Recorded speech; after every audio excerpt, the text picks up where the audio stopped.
Hey, what's up, guys? So today we're going to start working on the bugs, and not the programming kind, the actual bug enemies.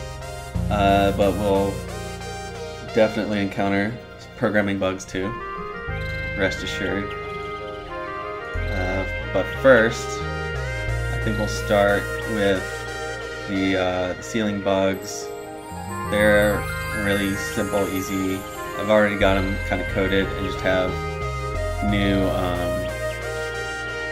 sprites for them, so I don't think there's going to be that much for now. I do have some plans to make them so they take damage differently depending on where you hit them.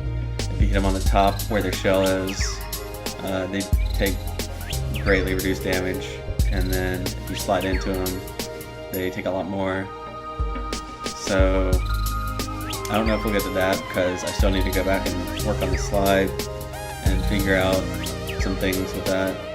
So maybe I'll just put that part on hold and just get the rest of them working. And then the other one is the scorpion bug that crawls along the walls and just kind of walks over these platforms you have to jump on, and you have to avoid them.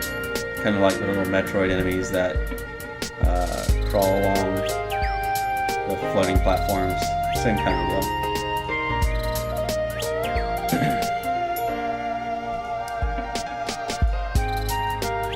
So let's see.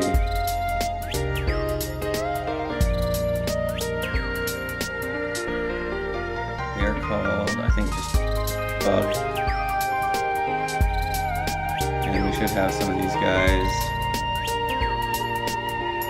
in that little test room.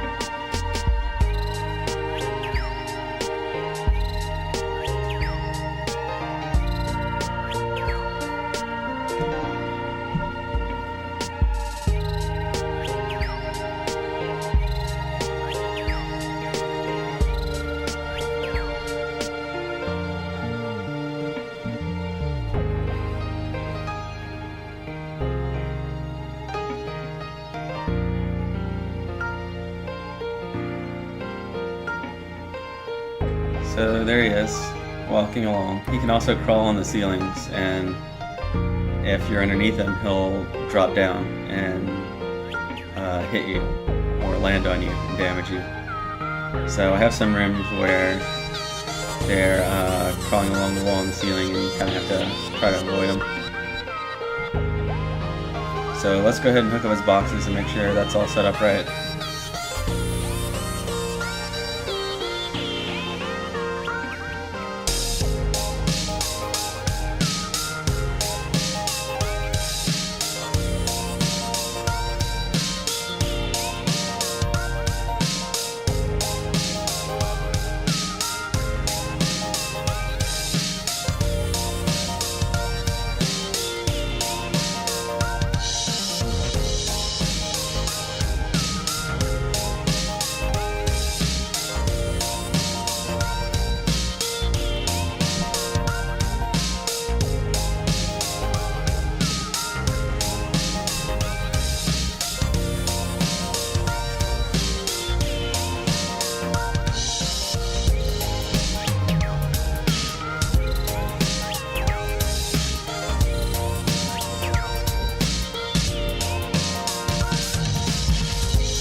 So the teal one is his hitbox, and he has two other ones, but they might all be set to the same size. So is it doing me damage? Yeah, so they're just all set to the same. So we'll need to readjust that to fit him a little better.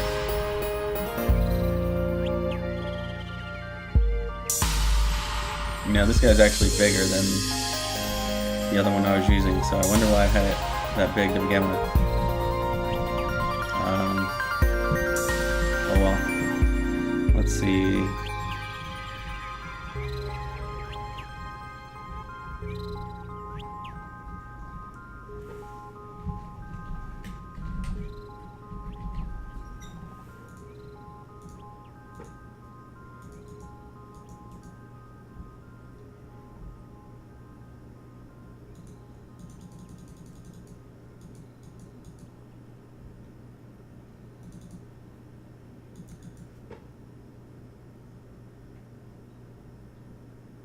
So horizontally it was about right, but maybe a little bit less.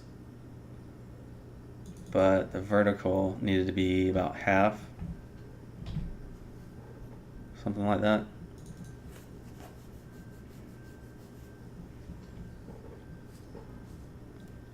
And then let's try making this one 80. And then we'll go up to the update. We might need to add a little offset right here.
That's more like it.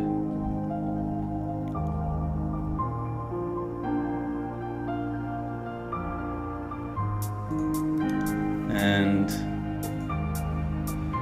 so we see we're just using the bounding box for the hitbox and the contact box. We want to make it a little bit more, so or change it to be different, so that the contact box you actually have to go inside them a little bit. If it's like pixel perfect, then it still won't hit you, just to give you a little breathing room, and the hitbox to be a little bit bigger.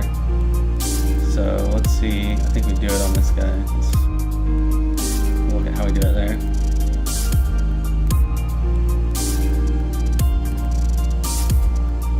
Yeah, see, we put some offset here to give it like a 10 unit padding.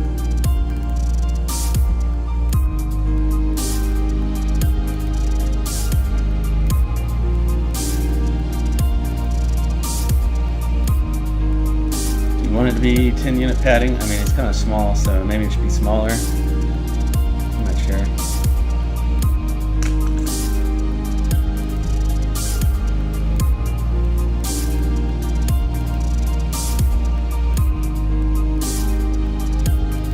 Let's see what it looks like.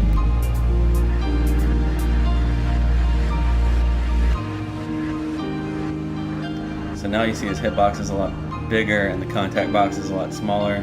You actually need to hit that green inner box to take damage, and that works a lot better than actual pixel perfect. And the blue one's the collision to tell like it does physics, and checks when he's hitting a wall or the ground.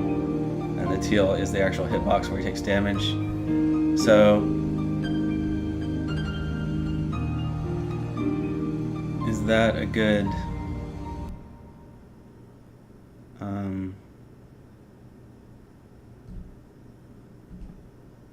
hitbox? If he takes damage right there, should it be a little smaller since he's small? I think so. I mean, I could see you hitting on these outer edges, and like if you hit right there on the left edge of the box, that would look a little weird if you took damage.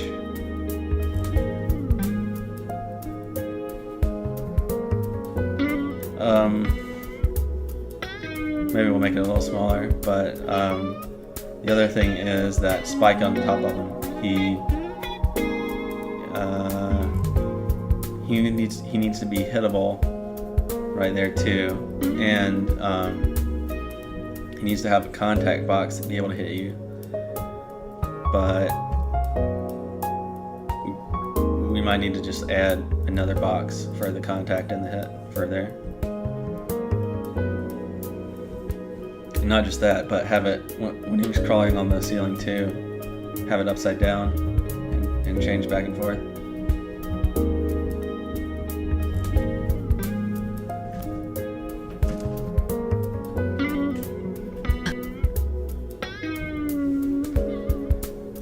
Okay, so let's make it 5.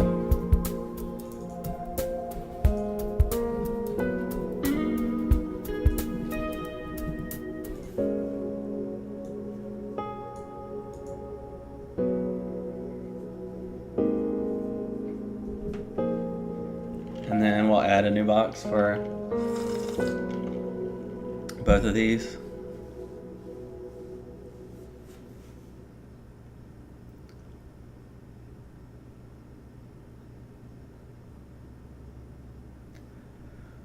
And maybe we'll go ahead and add the one for sliding. Or we could just have sliding do a different damage type and then check it that way. Maybe we'll worry about that later. Yeah, for now we'll just do the spike.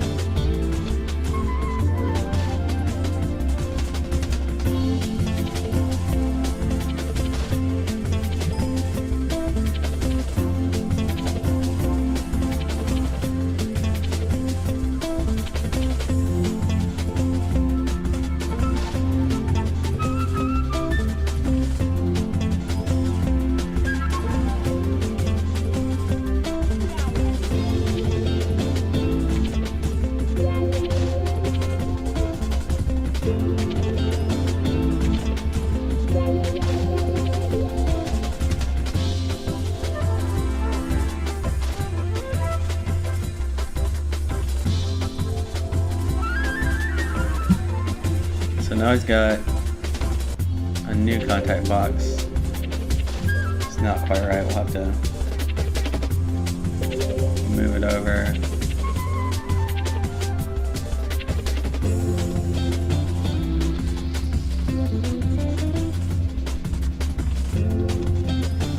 Make it a little shorter.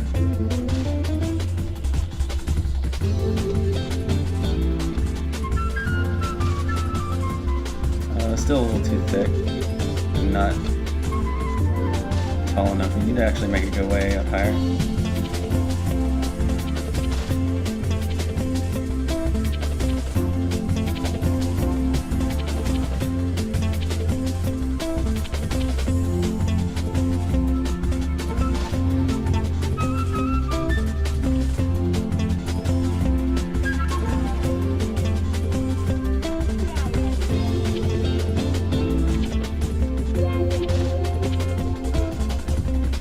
Okay, that's getting better.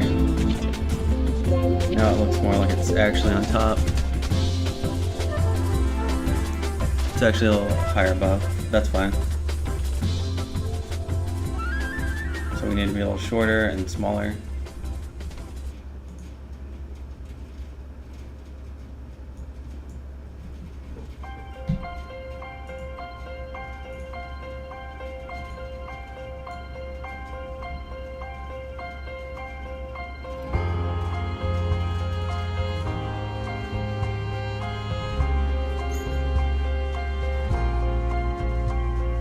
Yeah. Okay, and then let's just move it down some.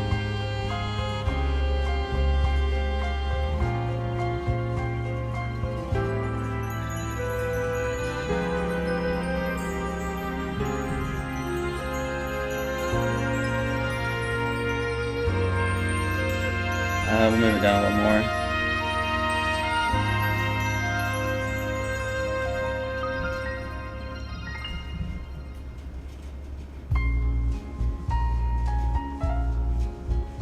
That looks about right.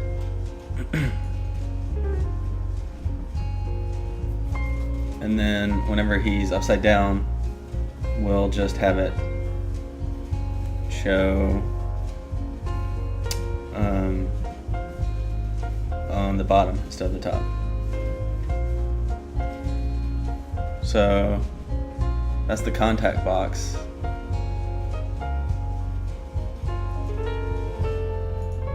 Then we want a hitbox there too, just so that you'll be able to hit the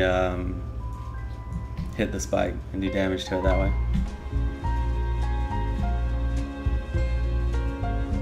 So we'll just copy the same box for that. And I guess we'll make it a little bigger.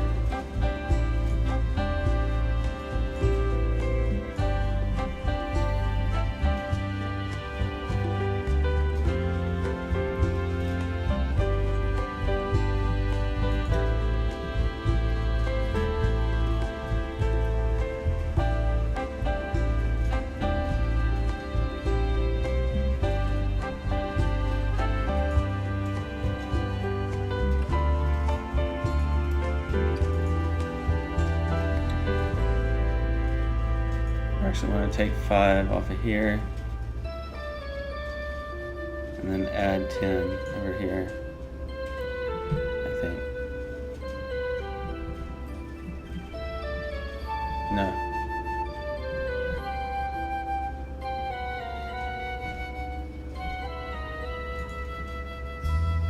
Wrong. Let's set it back to 20.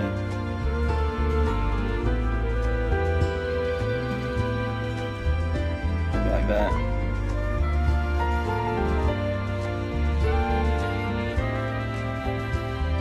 Okay, so now we see the hitbox is standing out a little bit, and let's make it go up a little bit too.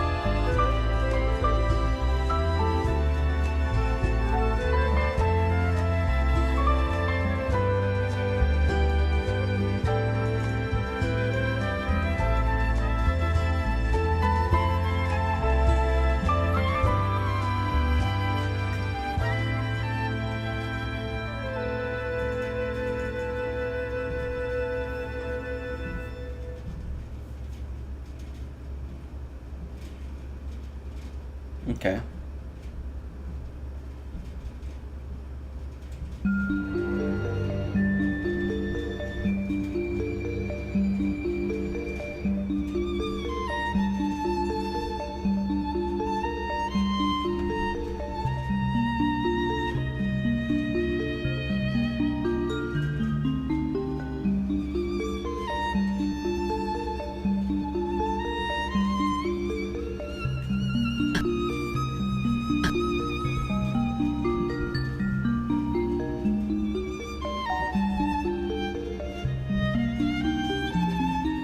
So I'm thinking maybe we should add some more debugging stuff, because now I want to look at him without the boxes to see if his walking is lining up perfectly with the ground, but I keep having this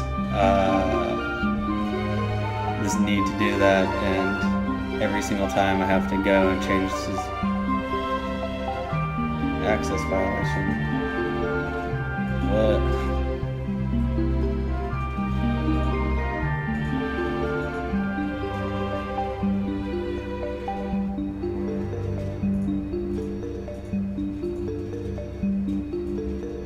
Redirect abstracted memory. Okay, so this is more streaming stuff. I've never had Visual Studio crash like this until I started streaming, so don't worry, there's not a memory leak or something crazy in the game. I've gone through and checked everything like that, but for some reason when I stream, Visual Studio just starts crashing. I think the fact that I have to use hardware or software encoding uses the CPU for the webcam and or for the video output, and that might be conflicting with Visual Studio having the debugger open. I don't know.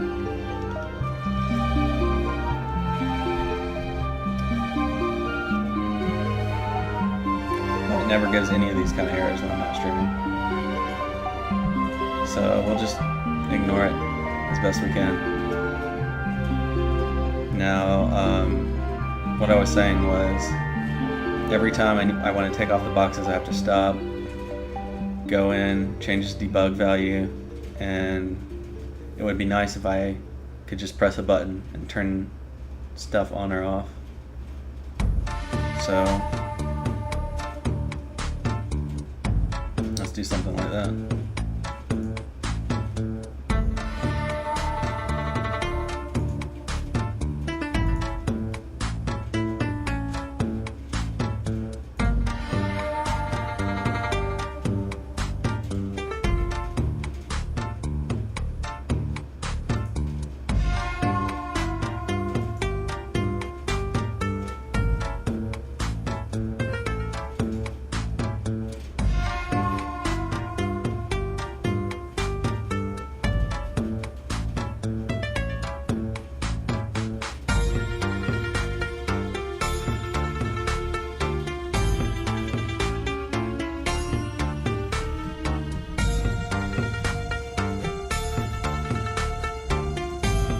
So we have one for turning the updates on or higher and lower. So we'll want to add some for changing the debug state to whatever for all the NPCs that are currently in the room.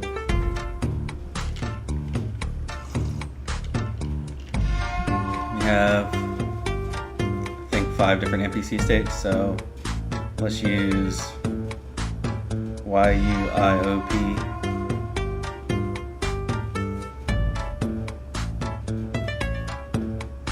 Maybe 1, 2, 3, 4, 5.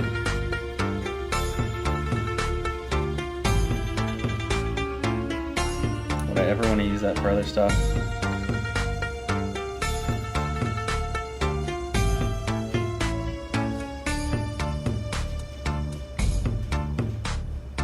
Maybe, but I can always change it.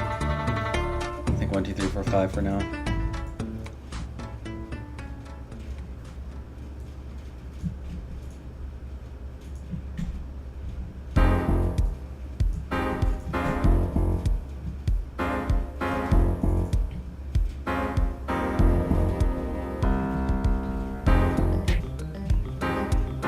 Oh, we have numpad keys. That's nice. Is there actual numbers?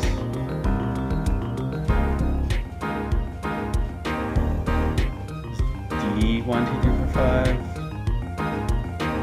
Is that it? Maybe.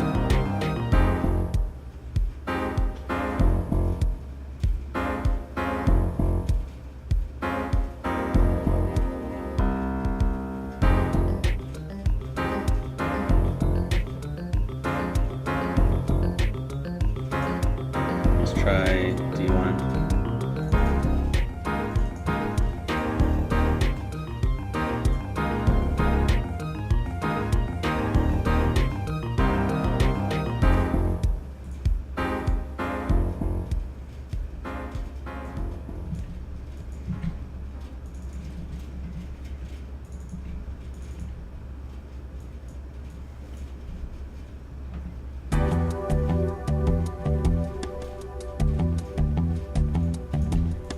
We'll just have it slow down the game to see if it works.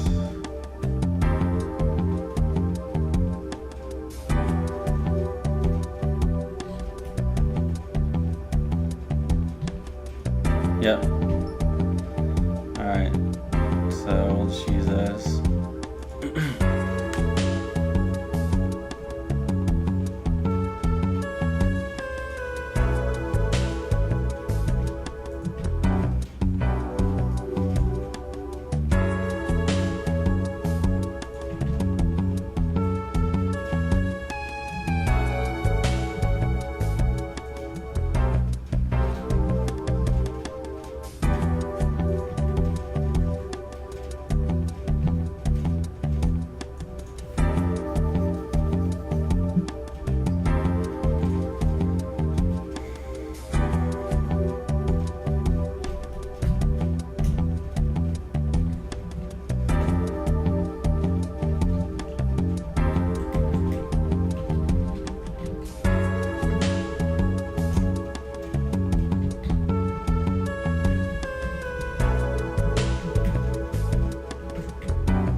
So 1 will do none, 2 will do all. And then boxes, states, custom.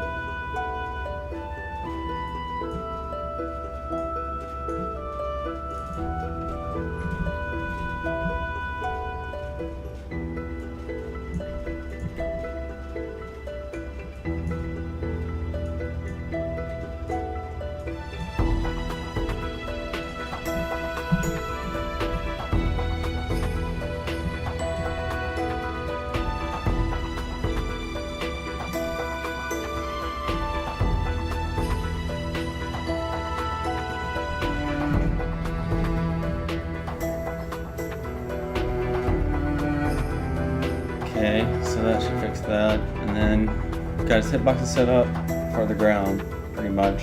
So now we'll try him out on the ceiling, get them all set up there.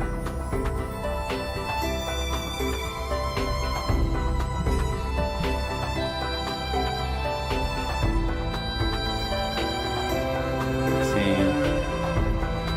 If he's near the ground, I think he'll jump up to the ceiling, or he'll just kind of, I think if I set him to ceiling, then gravity will affect him the opposite way, and he'll just like shoot up to the closest ceiling and walk along there until he's ready to fall down. Let's see if that happens. Yeah. Alright, so now he's on the ceiling, and as you can see, he's not quite right, but so this yellow box is the one it checks to see if you touch it, then he falls down. So that's what he does.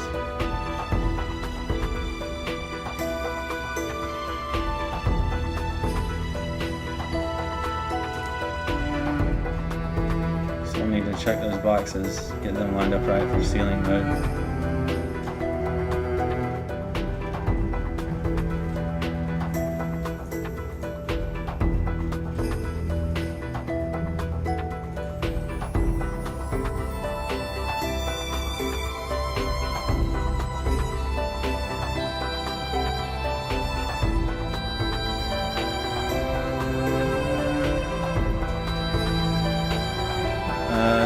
State. Say he's on the ceiling. Let's see.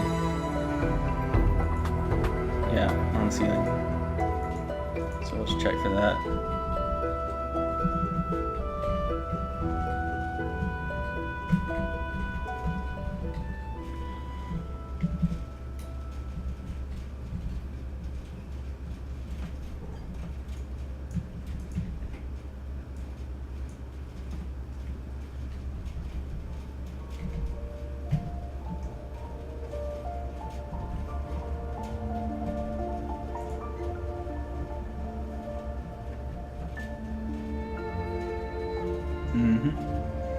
And then his hitboxes, we want it to be on the bottom instead of the top when he's upside down for the contact box and hitbox.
And do the same for hitbox.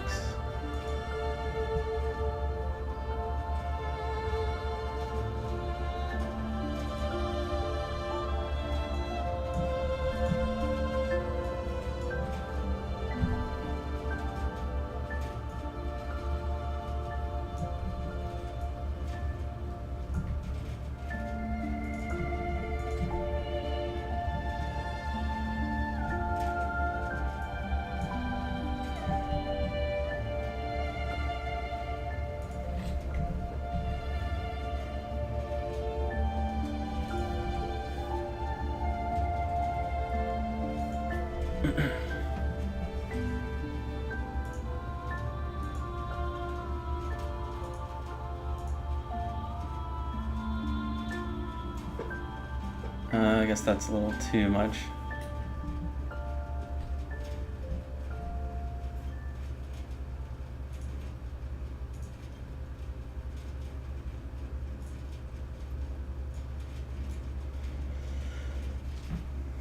$80.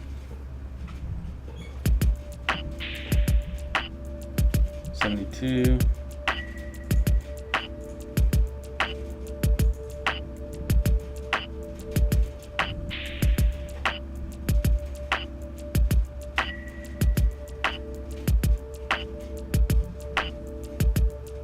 It's about right. Maybe a little bit more up. 64.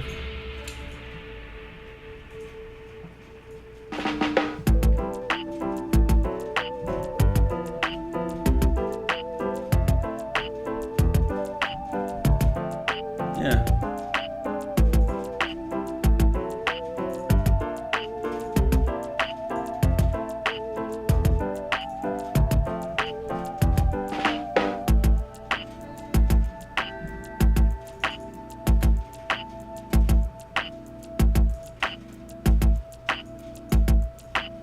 So let's make this like 5 more, 69, just to have it go out a little further.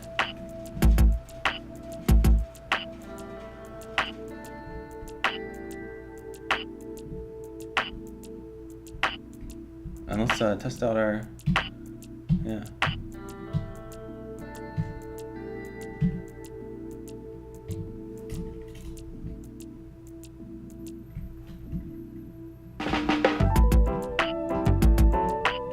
Yep, looks like it's working, nice.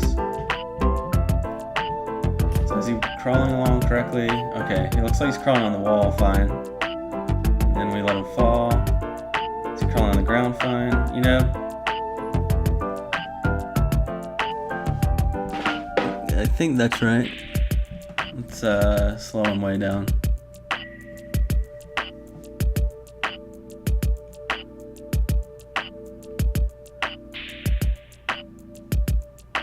Yeah, that looks okay.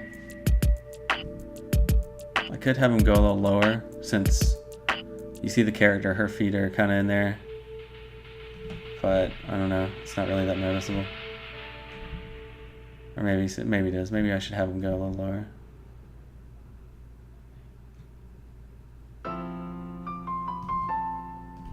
Yeah.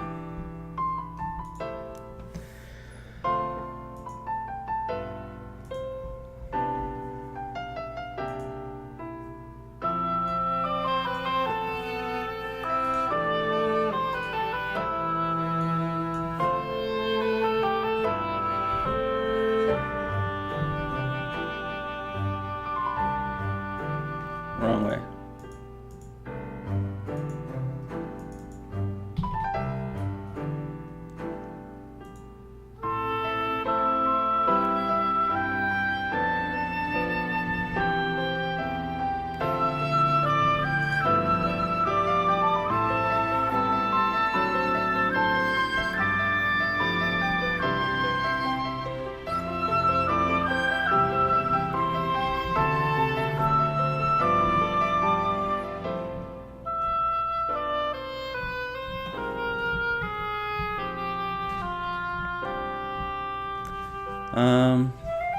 You know, I don't know if I like that better or not.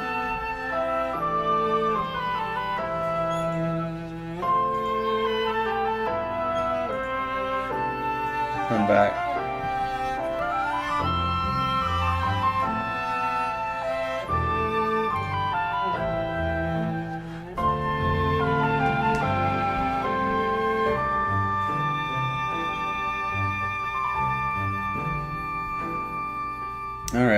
So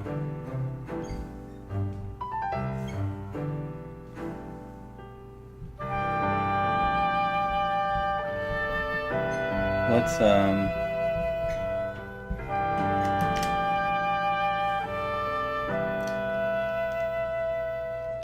whoops.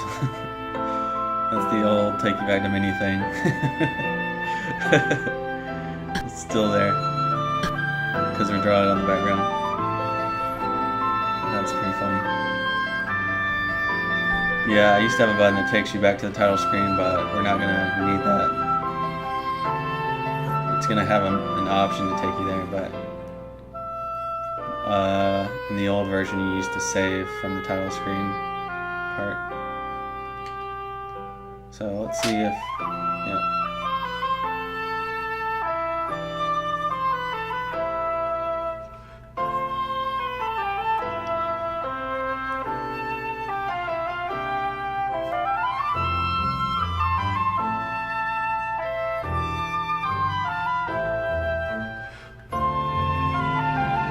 We don't have the slide hooked up right now, so I guess we'll do that part later.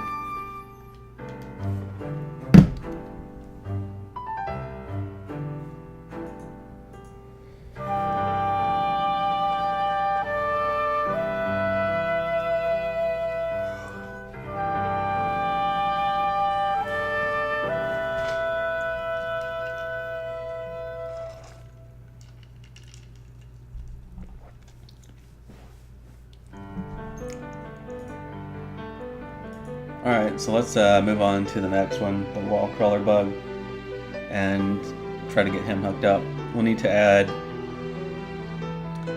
a little floating platform for him to crawl on to test it out. So we'll make one of those in the map editor.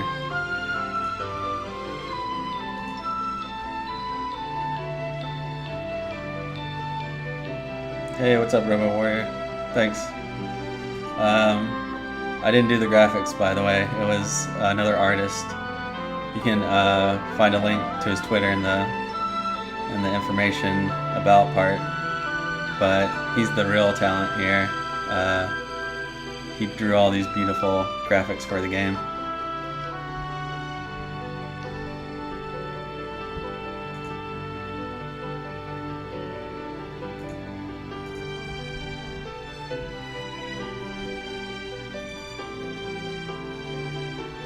So let's go ahead and fix this wall while we're at it.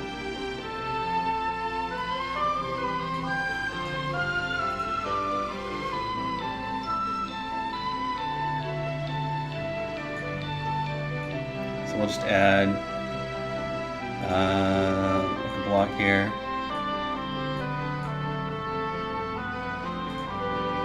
Something like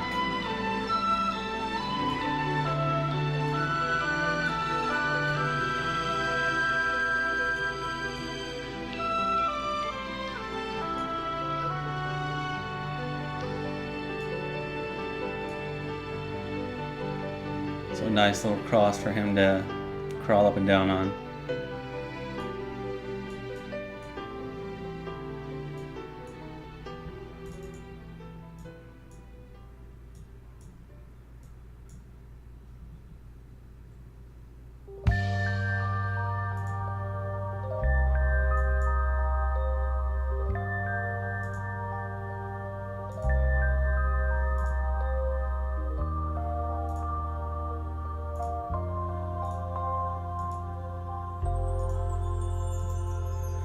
Go ahead and make it pretty, just so he can test out the layers when he's crawling over the sides, like this stuff.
Alright, good enough.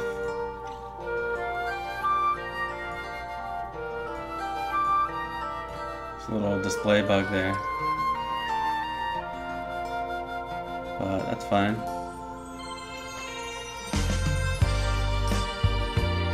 So we'll test them out on this part.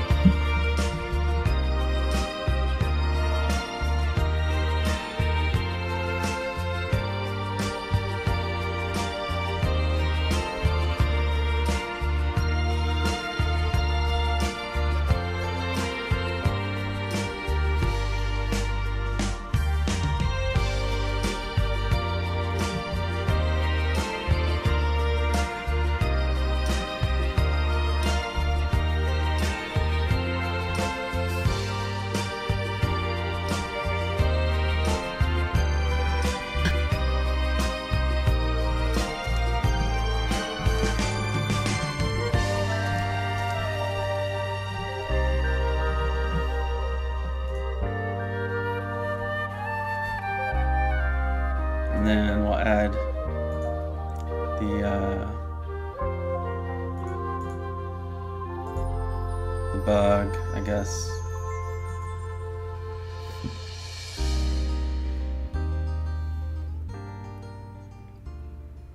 Let's see, we want to test them crawling up and then crawling like this, and then so we'll put them over here.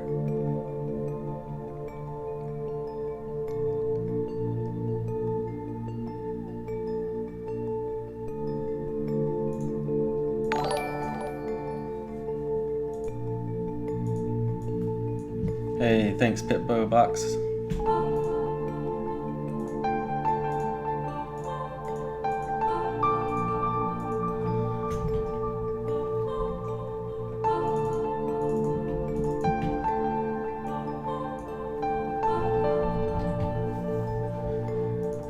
So I have two different versions of this bug. One's called right and left to which way they start going, but I should probably do a parameter like this instead to have their direction like I do with these guys up here, because that just makes a lot more sense. But there might be a reason I didn't. It might have been,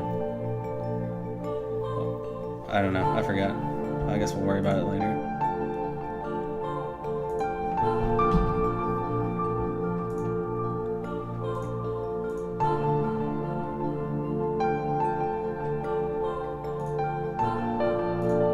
So we're done with this for now.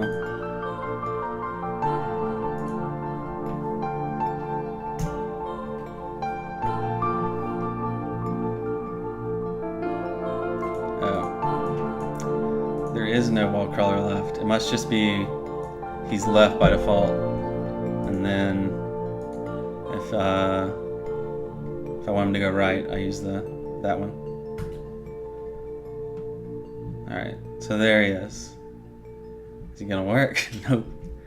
He's going right through stuff. So yeah, okay. He worked on that one.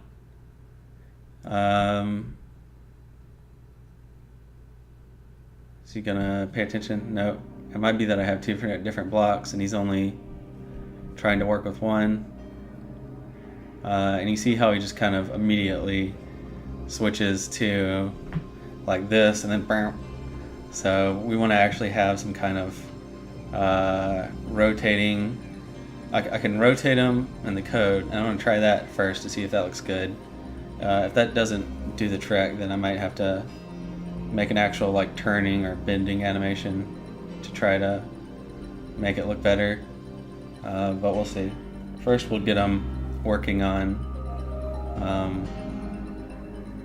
these other walls.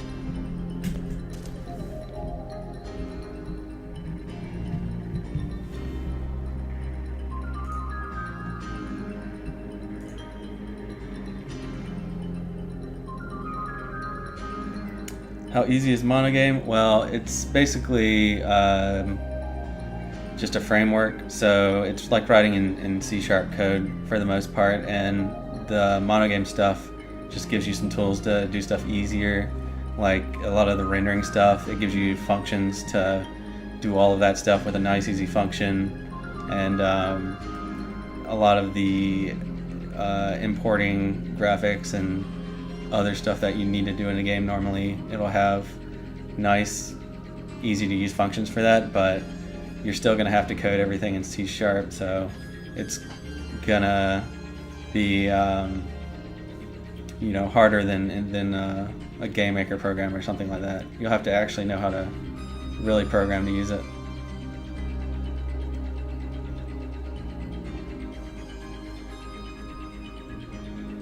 So this guy's called Wall Crawler.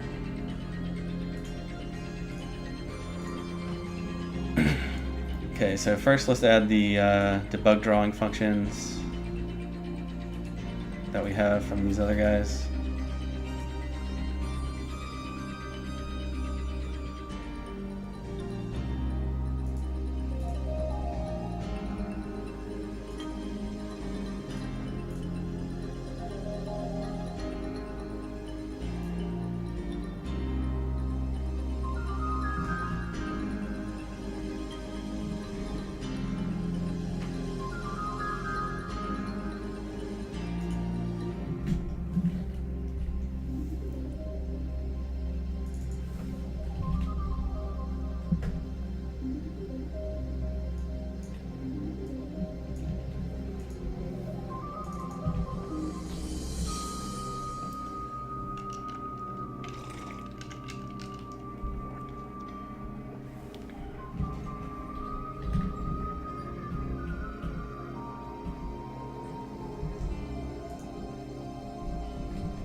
Yeah, Python's a great language. I love Python. I really like the way it makes you write clean and everything's kind of broken out by the syntax. And it's really fun to program in. So it's like really good for learning. There's a lot of cool games written in Python too. It's probably not the best, but it's definitely the most fun.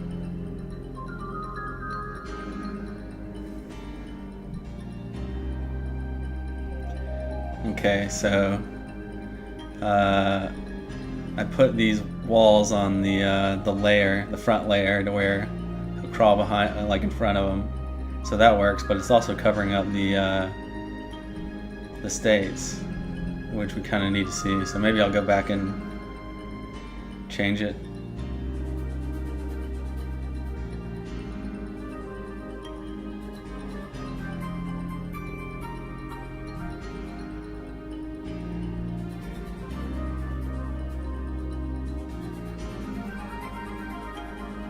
Well, the states aren't really showing me much right now, so I'll need to add some more stuff around the behavior, because I think from what I remember when I wrote the first version, he kind of has a square in front of him that's not being drawn right now, but it checks to see if he's gonna drop, if there's a wall ahead of him or below him, or if there's a space below him, and then he uses that to see if he should turn or not. So we'll start drawing that so we can see exactly what's going on.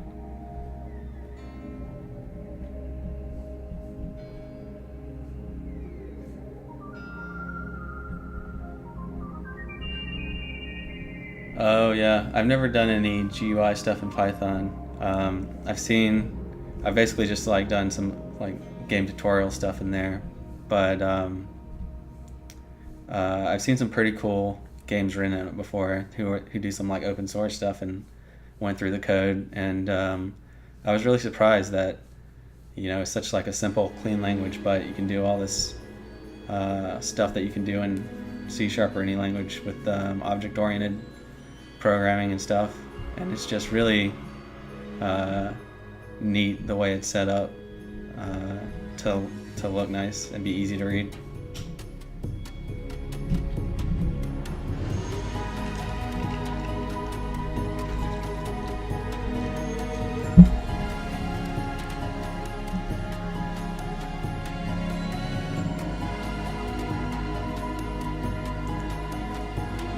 So let's see. So the first thing we do is check the future stuff.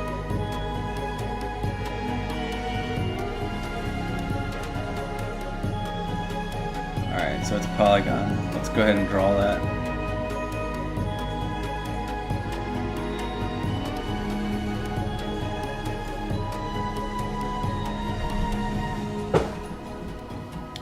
I think I already have a draw polygon function in the session, maybe.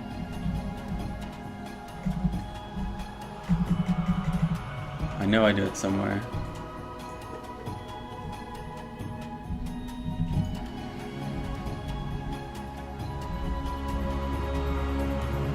Here we go.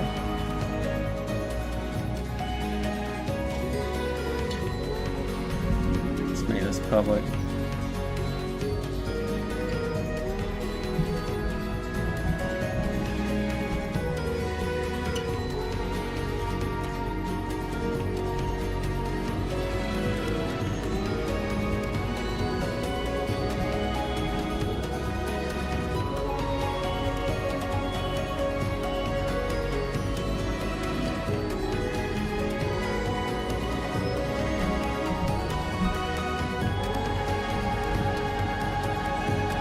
So we got sprite batch pixel poly.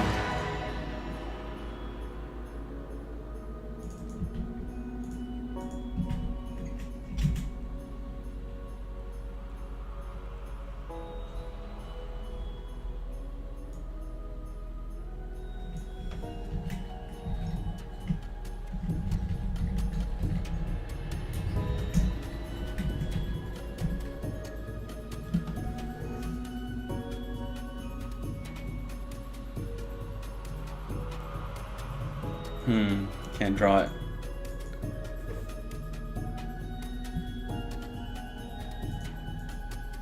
Dang. Well, it's not a big function. We'll just copy it over here.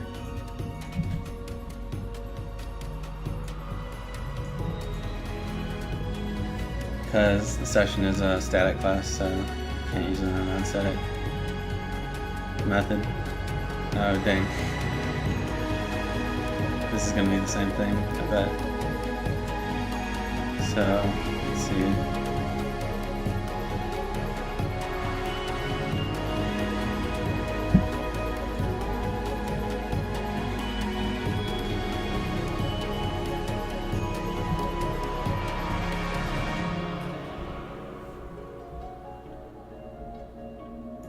Okay, so that should draw the step.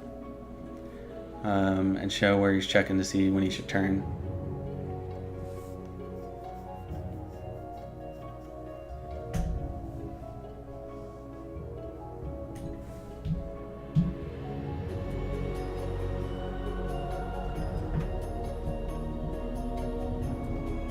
But it's not.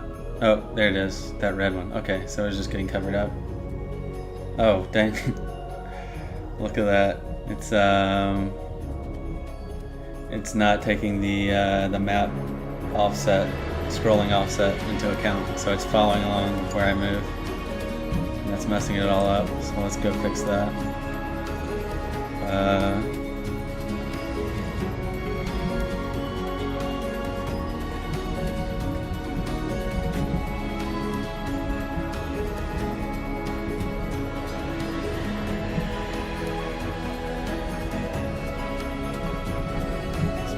Clear there.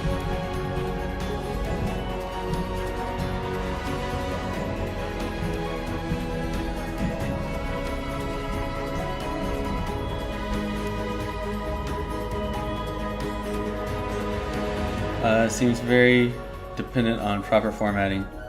Well, yeah, kind of, but you know, Python has it kind of checks each line by where you like press enter and press space, and most languages don't do that. Like you could write all this line of code and separate it with one of these and it would still compile just the same. And Python actually looks if you press enter and checks to see if you're at the end of the line that way, so you don't have to put one of these at the end of everything, and just kind of, you know, cool little stuff like that, where the actual way, the amount of times you press enter and stuff, it's actually checking that, which is something that a lot of languages don't really do. Alright. So we want this to be a vector. Right now it's a vector 2, so we'll just convert it over.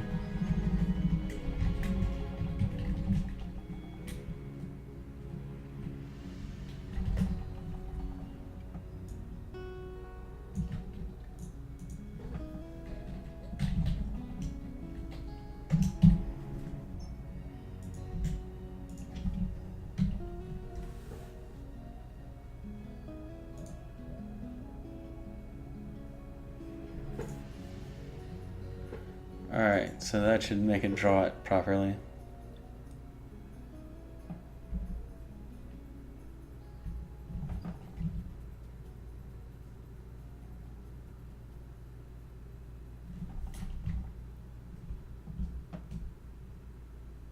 Okay, so it's actually not drawing it very far at all. It looks like it's drawing it about the same spot, but it might be, it's like one step ahead.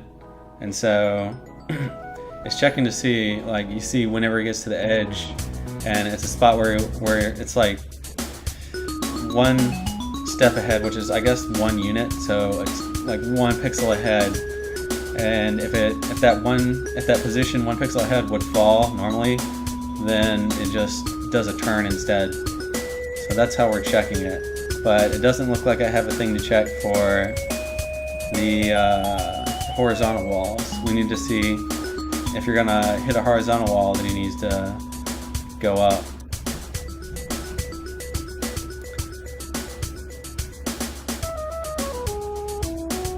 Because right now he's just walking through horizontal walls.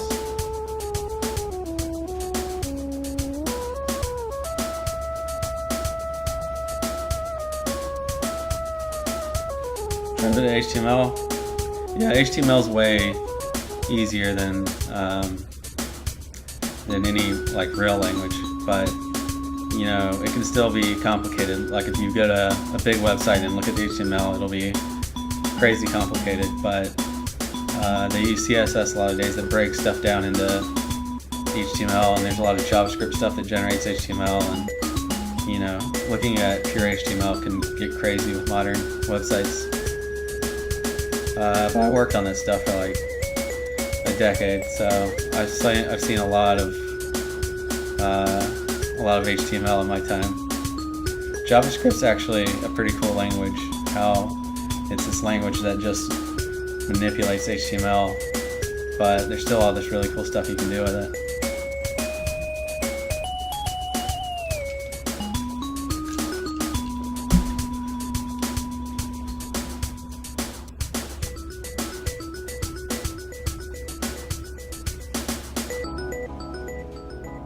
Yeah, you can find out a lot of cool stuff by just looking at the HTML. People don't really code around that all the time. You know, you go to a website and you think, oh, surely they have 100% security with everything, but a lot of times you can just look at the HTML and see everything that's going on, and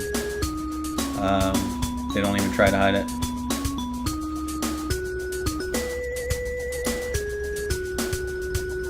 So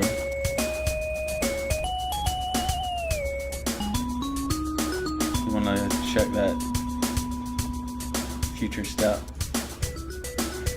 So here's where we actually make the next that red box based off of the current box,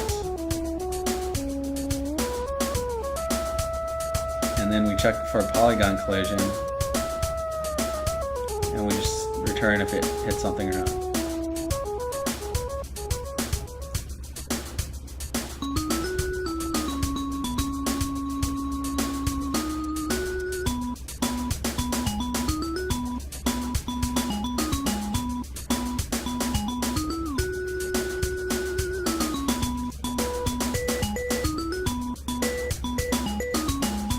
Then we just hit call the turn function. So it's pretty simple right now.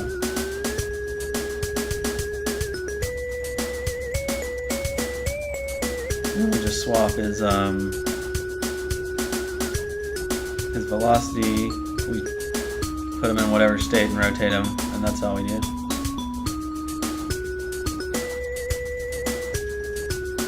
Alright, so it's not too complicated. let's see. So if the future step just checks for collision, then why would it not go off when we hit a wall like that? And also, what's actually making him turn when he goes off the edge?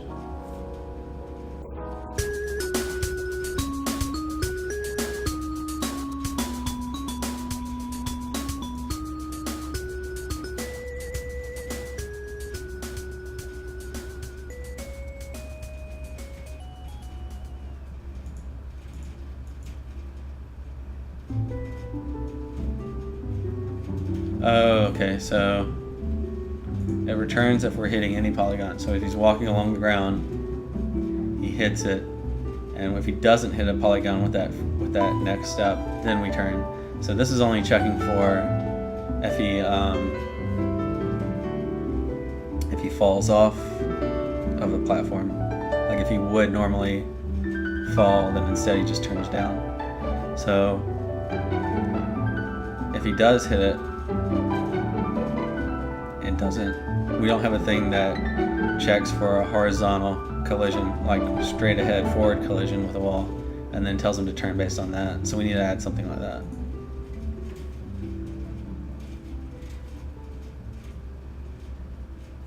Does he have his own local axis? So if you check, he would hit a wall, make him go up on the local axis. Yeah, well, he's just kind of set to walk along, and if he would fall, then we tell him to turn. Or we make a box that's one step ahead, and if that box from that future step would fall, then we just tell him to turn instead. And then we have it set to rotate him and change the velocity he's walking at, and that's it. So not a whole lot going on right now, but we need to also check for a horizontal forward collision with like a wall, not the ground, but with an actual wall in front of you. So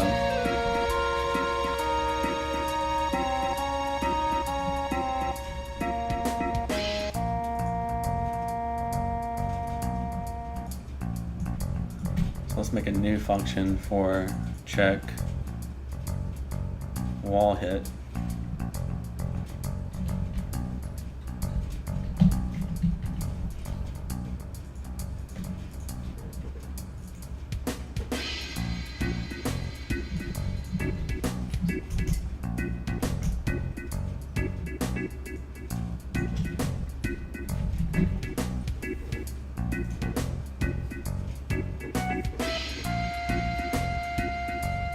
And we'll just set up another, well, let's see. We basically want to do the same thing here, except a little different, but we can use the same polygon here, I guess. So let's do a copy of this.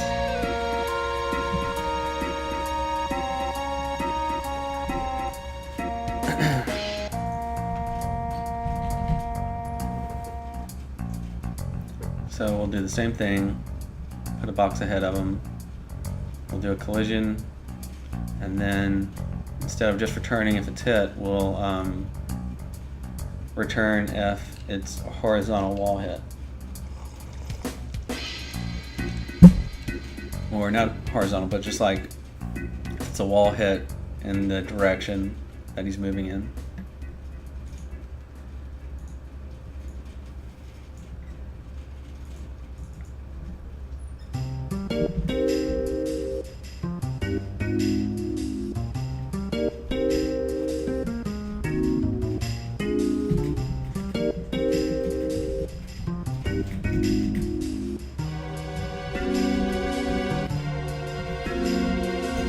This will give us the collision result, where we'll see like what polygon he hit and which direction it was from, and how much you need to slide him back to to make him hit the wall. So that should tell us the direction. And then we want to see if the direction he's hit from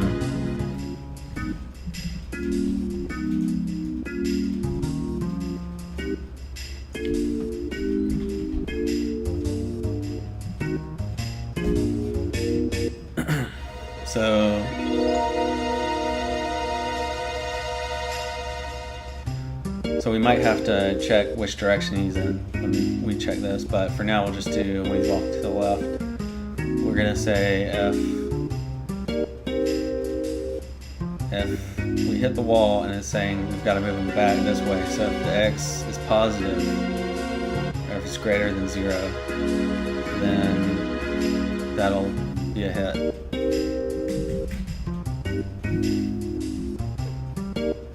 And we might need to do this different for every direction, but we'll see.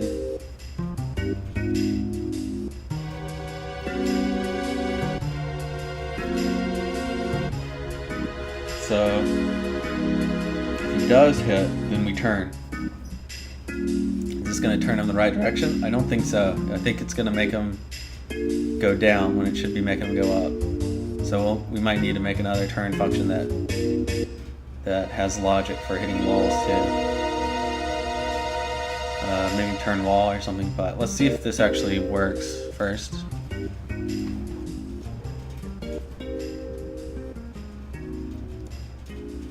You decided to enter the 1-hour game today. I don't know what that is. Oh, make a game in an hour, like a game jam kind of thing, or something. That's cool. Yeah, alright, so it looks like it worked, and it did make him go down. But since he went down when he was supposed to go up, he got all confused. Okay. Yeah, it's something. It's a start. Yeah, I've never actually done a game jam, but I love watching them. Like, I've watched videos. I keep up with the Lumen Dare stuff. Every time they do one of those, I try to check the winners. And there's some really cool stuff. It's pretty amazing what people can do in an hour or a day or two.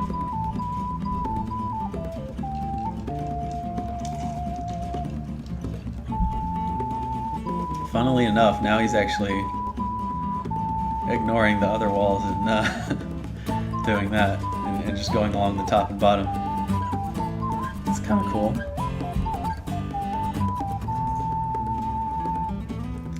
So yeah, we're gonna need a special turn for the wall hit. So we'll call this turn cliff.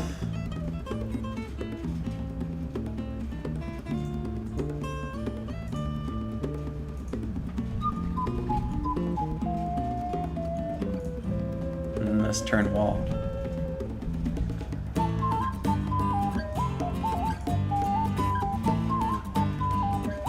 So this, checks which direction he's going and changes it to whatever it's supposed to be. So this will be kind of the same thing.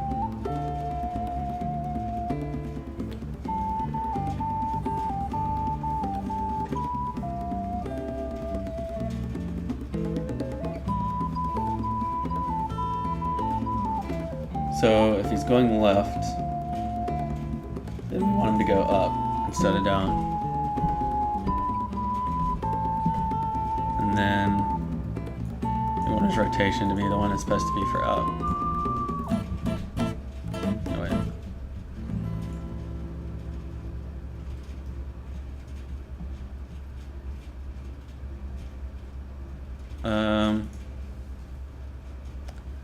Yeah, we want his rotation to be something. I don't know yet. It doesn't really matter. It's only a visual thing, so we can figure all that out later. But the important thing is he gets put in the right state and that his velocity changes correctly. Wait a second.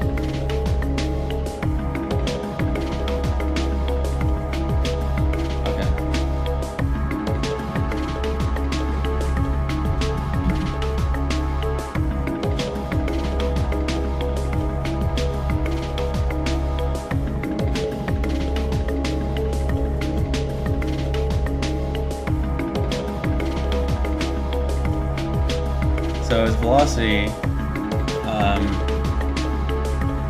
when he hits a cliff, we swap the x and y velocity and then make the x negative, and that's what makes him go like this to this. So for this, we want to do the same thing, but have him go up instead. So I think it's going to be, we still want to swap the velocity, the x and y velocity, but make it positive. And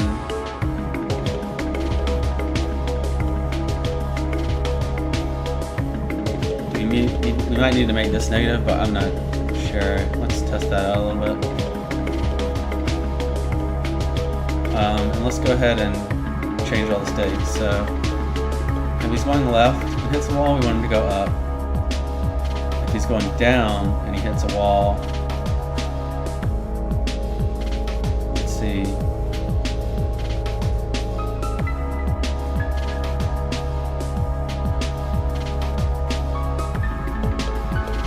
Beautiful artwork. So he's going down, he hits a wall, we want him to go left.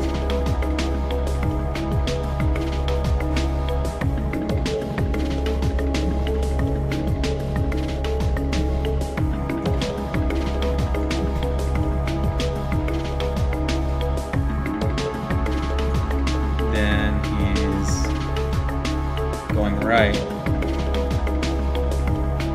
Hits a wall, I want him to go down.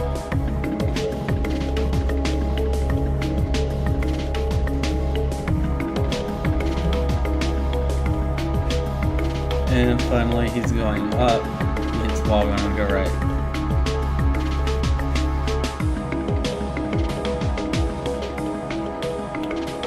I'm making a Metroidvania game. So kind of like Castlevania, something like that. Platformer.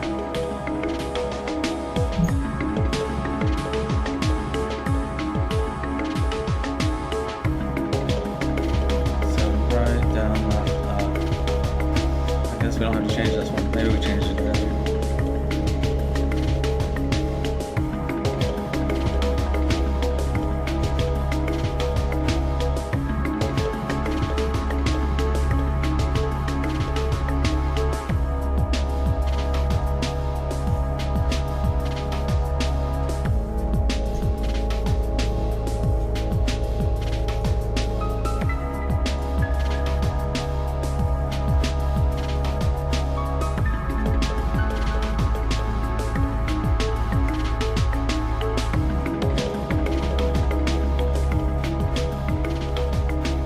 This is the version of the right, and he's trying to call the old functions that I just replaced. So let's get rid of this guy. We're going to need one that moves right, but I think there's better ways to achieve that than having a special class for it anyway. So I was kind of going to try to replace that. So we'll just leave it alone for now.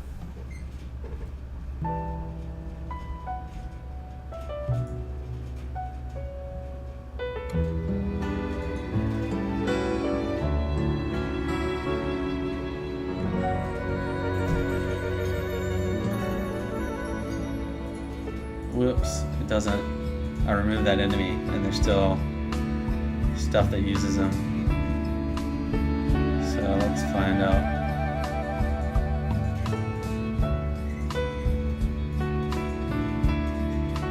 We'll just replace all these with commented out versions.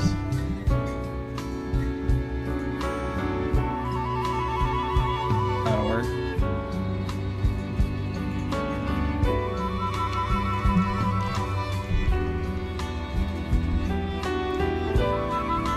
Whoa.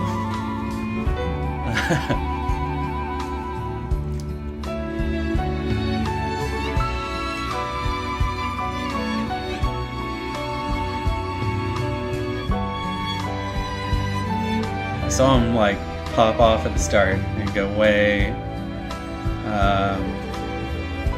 out there. And I'm not sure if that was because of the rotation. Like the box might have been in the same spot, but the way we draw it, he was messed up.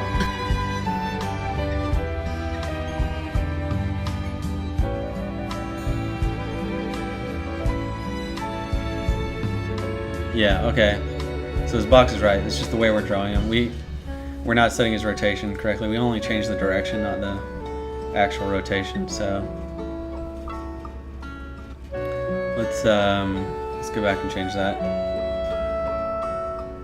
just so he doesn't look all crazy like that.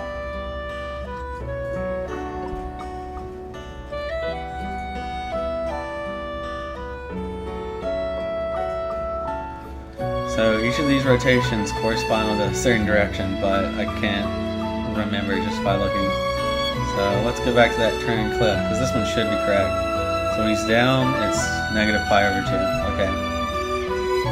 So this should go with down. When he's up, it's pi over 2. Okay. When he's left, it's negative pi something.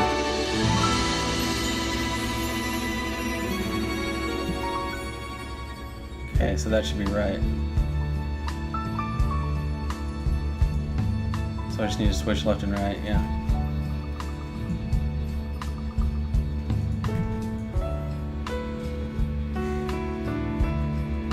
Okay, that should make him look less crazy.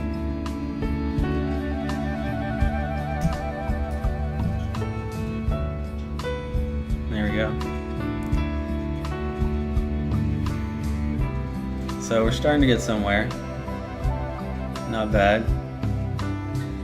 But he's still not working. Remember when I set the horizontal check, I only set it for when he's going left, and so the other ones aren't working yet. So I need to do that for all the other directions too.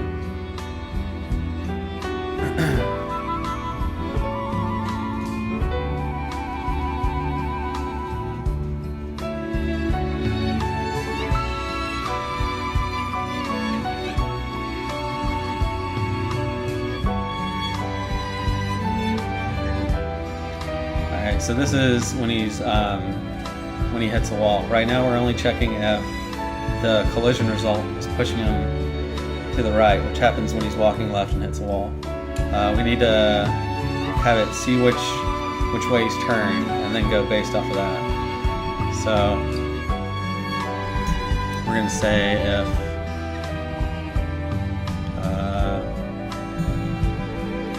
the state is in left,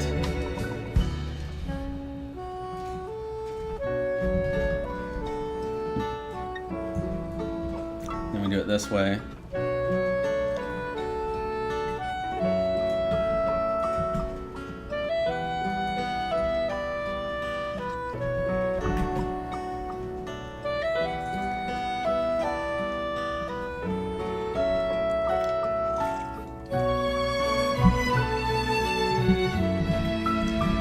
So if he's right, then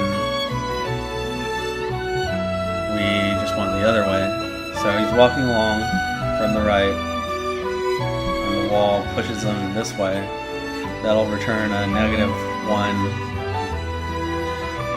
collision result. So that's what we want there. See if it's less than 1. And then if he's going up and he hits the wall, it's gonna return a result saying moves y down 1. So we want to say if y is greater than 0.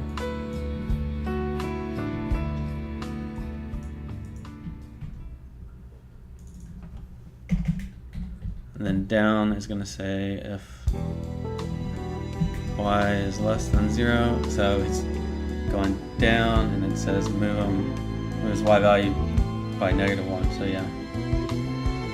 So that should take care of that. Let's see if he can fully traverse the little cross-shaped platform now.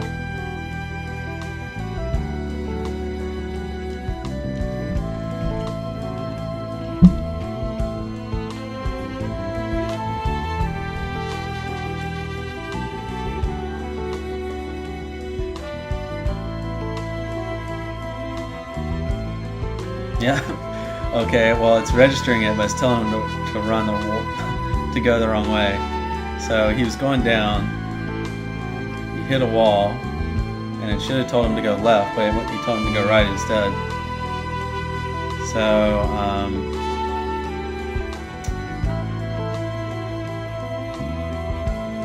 no, it did set him to left, but he went right, and he actually started walking right. So that puts him in upstate, that puts him in left state, that puts him in downstate, and then he gets left state, but he walks to the right for some reason. I'm not sure why. Let's see if we can figure that out. So this might have to do with that part I was talking about earlier where we switched the velocity.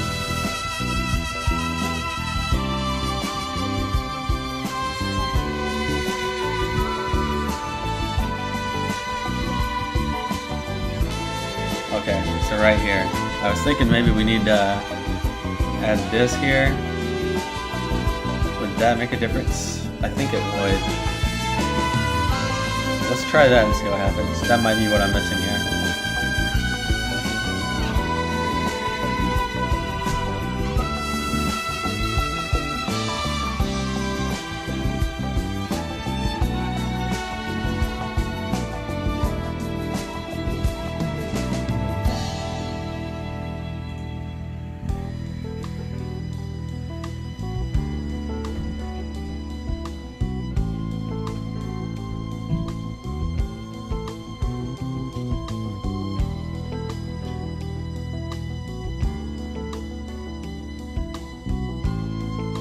Hey, nice. Alright, so will he make it the rest of the way? Come on, Scorpion, you can do it. Go, go, go.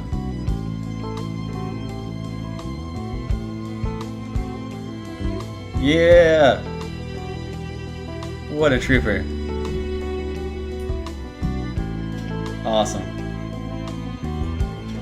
So, we got all that working.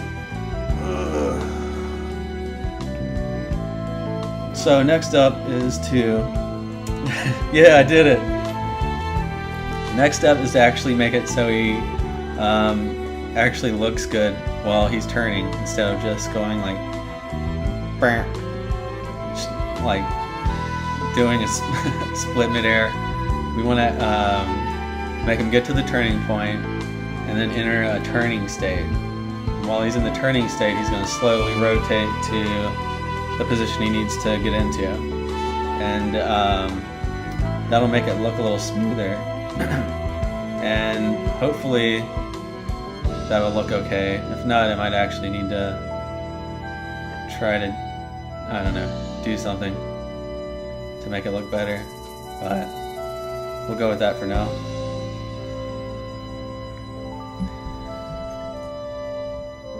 I gotta pee actually, so I'll be right back.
Okay.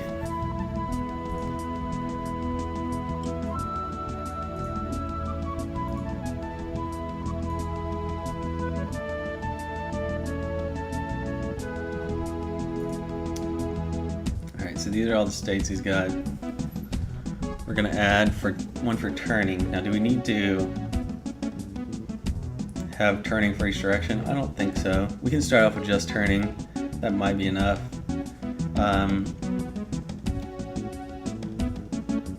We already know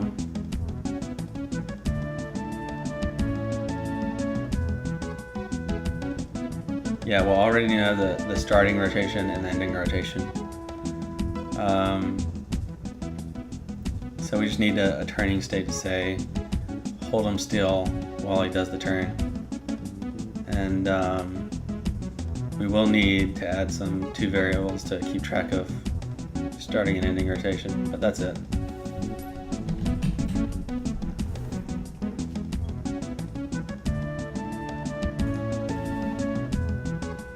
Why does he have he doesn't even have attacks? I must have copied these from some other guy. Yeah, jump box, hitbox, that's from the Hopper, okay. So I copied a different enemy who had these other stuff I don't need.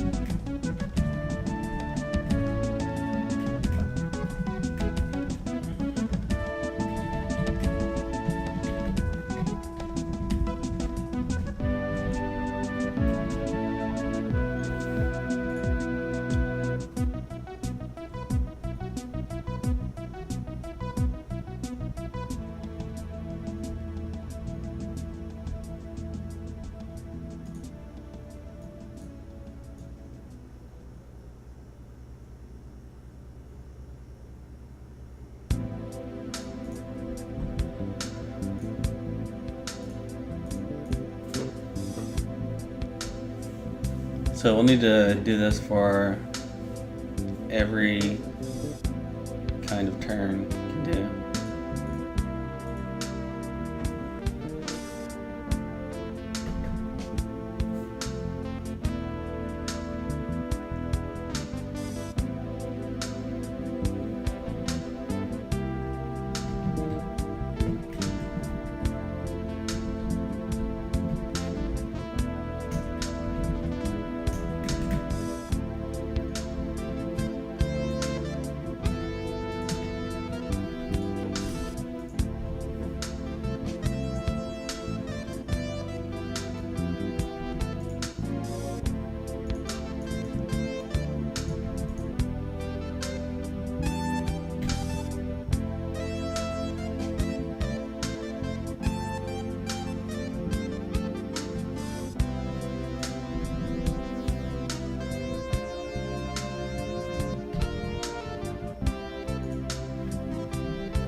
Alright, so that'll set the start and end rotations, and oh yeah, I also need to put them in the turning state.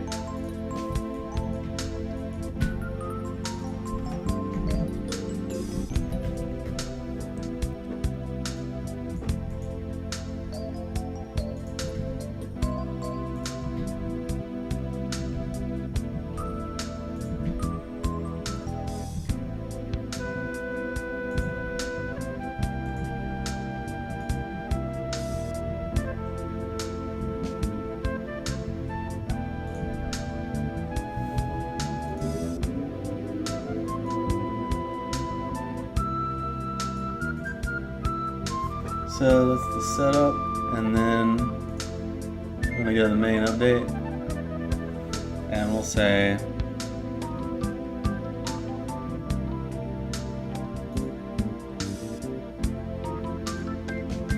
what's this for? Okay, there's only a net. So we're gonna say if he's turning,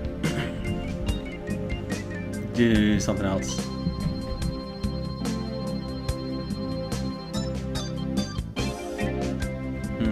Actually,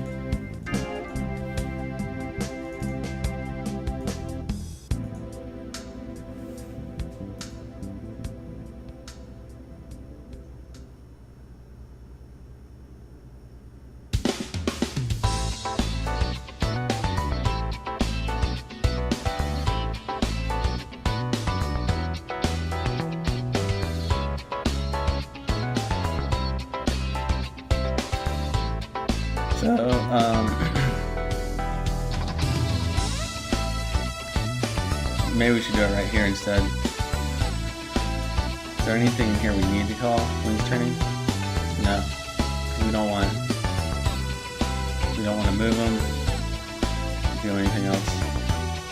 We don't want to check here. We don't want to do any of this stuff while he's turning. What about the physics? Do we even update the physics for this guy? Oh yeah. But only when he's not stuck to the wall. So only when he's like initialized in the air, he'll just like drop until he hits something, and then he'll get put in a stuck to the wall state where he'll just crawl along the wall.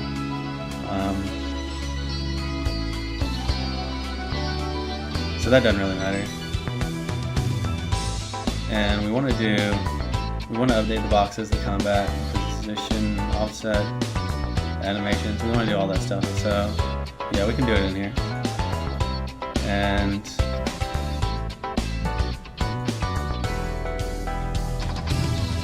we want to just basically ignore everything else while he's turning.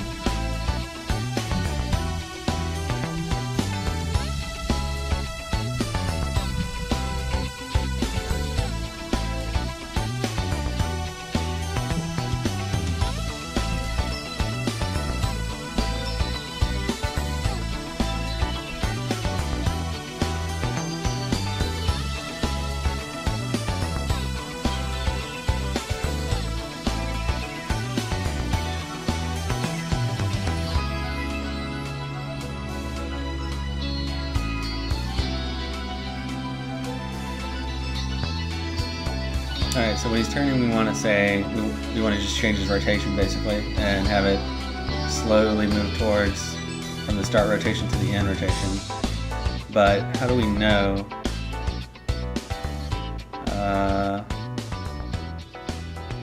which way to go? Because it could be, you know, you're at like, the rotation is negative pi over 2, but you're going to 0. Do you go this way or that way? So we might need to actually check which direction he's in and set the turn amount based on that. That might be easier than trying to like look at the numbers and figure out which way to go, because it can go from like positive, negative, or something like that without actually being able to know which way to turn, I mean, based on how you do it. So let's say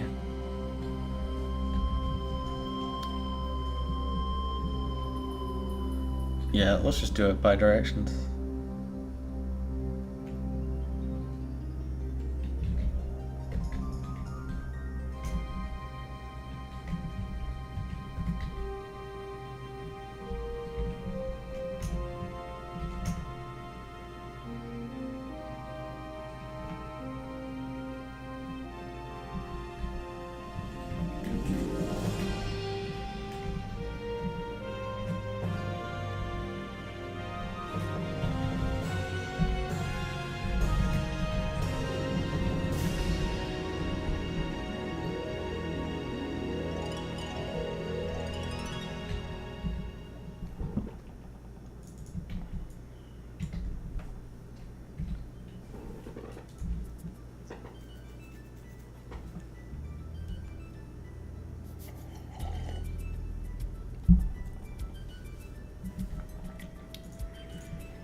So if we turn past the end rotation, we just set to that, and then we remove the turning state.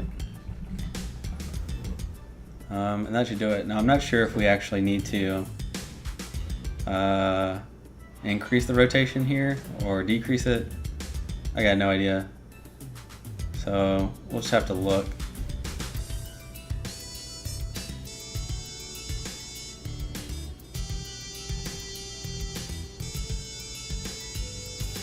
So another thing is,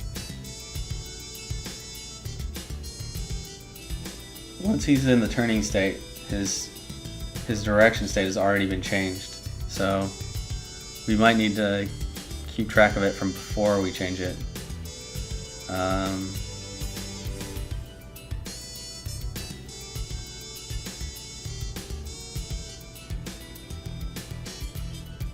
Yeah, because if his direction is down, we don't know how he got there. Was he coming from the left and now he's down, or was he coming from the right and now he's down? It depends on which way he was moving. So yeah, let's go ahead and account for that.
Hey, welcome back.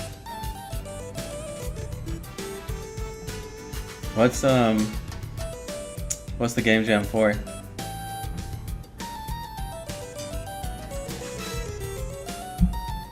there like a website for it or something?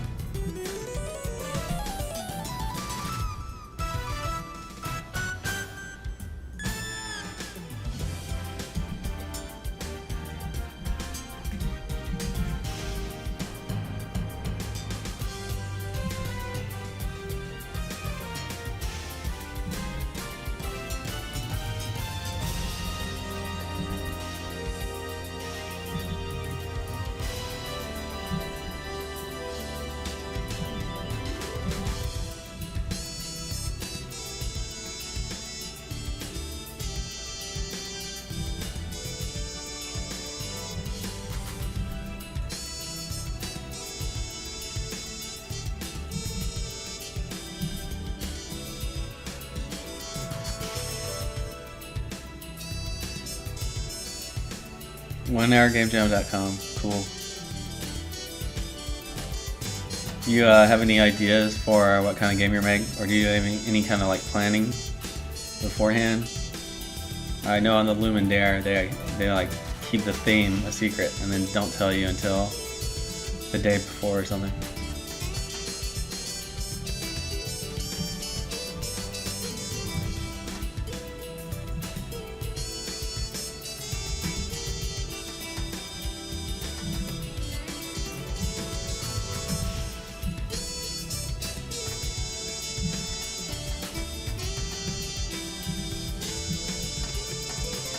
Seems like you'd be really limited in the kind of games you can make in 1 hour.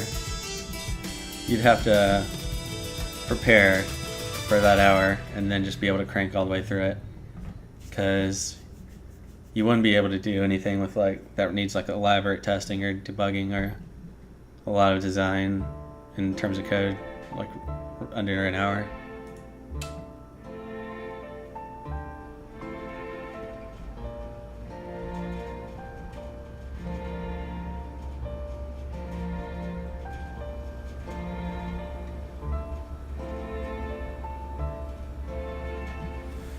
Okay, let's got our starting direction set.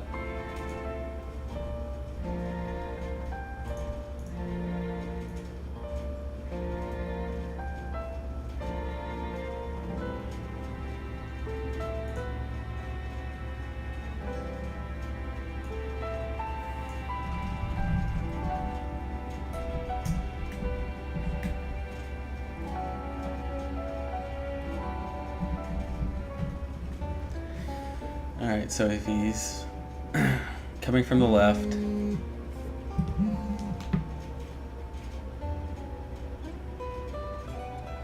we'll go up. Yeah, okay. So let's see if this works.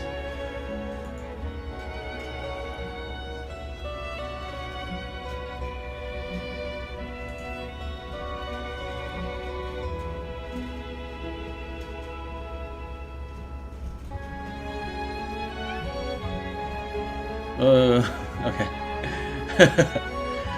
Wow, did you see that thing fly off? Okay. So it worked, but man, the little red box just went flying. And so we only hooked it up with left, so that's why I got stuck there. But that's gonna be kinda cool looking. But alright, so he went in the correct direction. He was going this way and we increased his rotation. So now whenever he's going up, we want to decrease the rotation.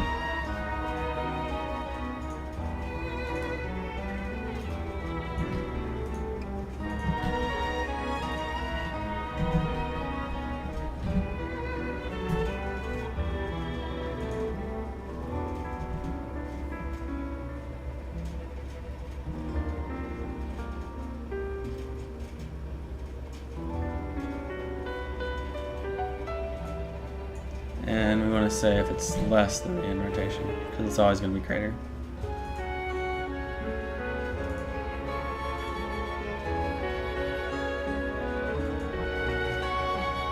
There are a lot of use pre-made assets. Well, yeah, that'd help a lot. You could just throw together some assets and make a really simple game.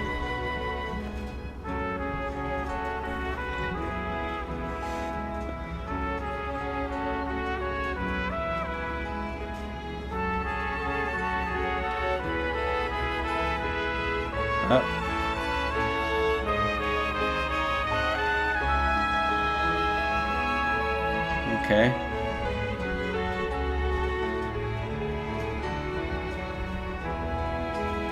So let's go ahead and do the other directions.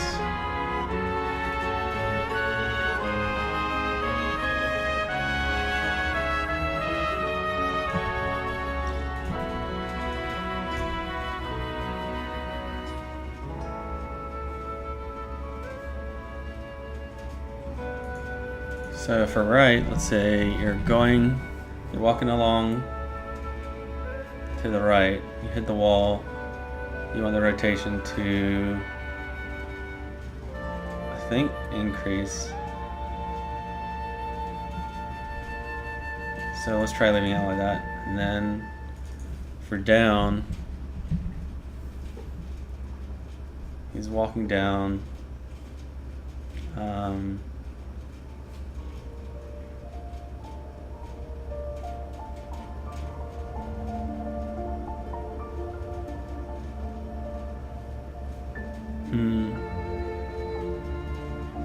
So we might need to check the starting direction and then the current one to see, is he's going down, but is he going down and then turning left? In which case he'd have to rotate this way. If he's going down and turning right, he'd have to rotate this way. So we're gonna have to do a little bit more thorough checking here.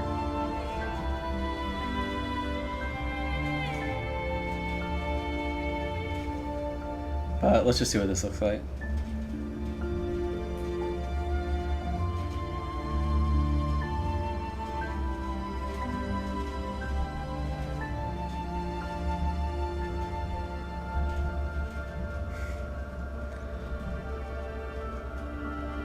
So the rotation is working, but you see it's not centered, like it's rotating based on, well, that one's not working at all, but when it, yeah, when it does work, he's rotating about the corner instead of in the middle.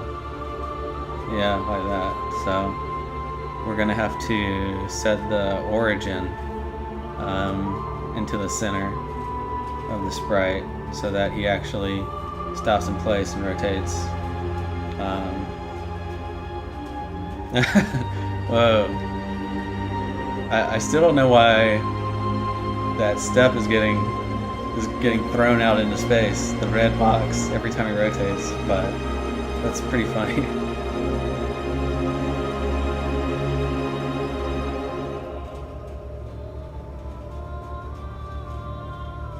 Just goes haywire.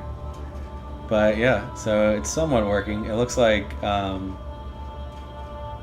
cliffs aren't rotating for some reason. Like they just go straight down still. And then the landing, the left side of it isn't doing it exactly right, but he's rotating there. He's rotating there.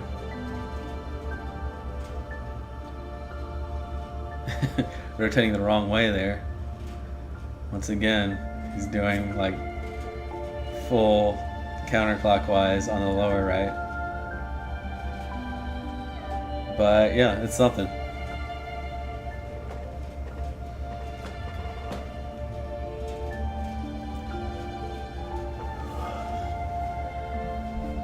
Hey, what's up, Tactics? Thanks. The art style is from the artist. You can look in the info and see his Twitter, but he's the one who made all the art. And I'm just writing the code.